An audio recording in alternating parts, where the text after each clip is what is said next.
Question 11 देखिए, if a line makes angle alpha beta gamma with X Y and Z axis respectively, then cos two alpha cos two beta plus cos two gamma किसके बराबर होगा। आप समझे, यदि वो alpha beta gamma angle बना रही है तो जो L है वो होता है cos अल्फा, M होता है cos बीटा और N होता है हमारा cos गामा।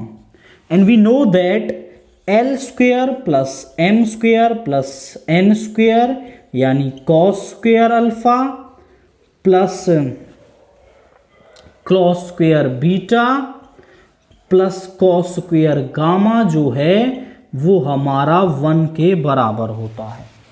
और वो हमसे वैल्यू पूछ रहा है cos 2 alpha plus cos 2 beta plus cos 2 gamma, इसकी वैल्यू पूछ रहा है।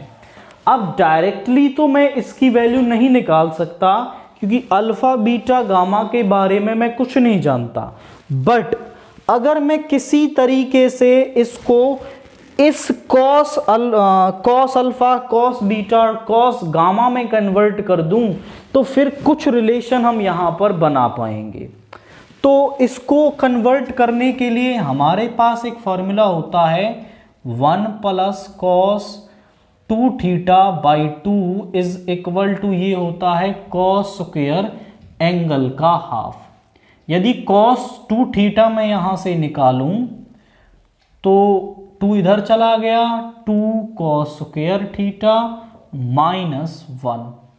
तो इस cos 2 थीटा को मैं लिख सकता हूं 2 cos स्क्वायर थीटा माइनस 1। तो सभी को हम लिख पाएंगे।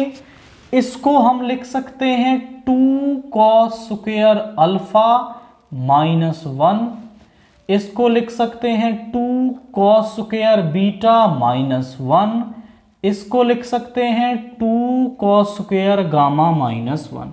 माइनस 1 माइनस 1 माइनस 1 ये हो गया माइनस का 3, तीनों में से 2 कॉमन ले लिया, cos square alpha plus cos square beta plus cos square gamma.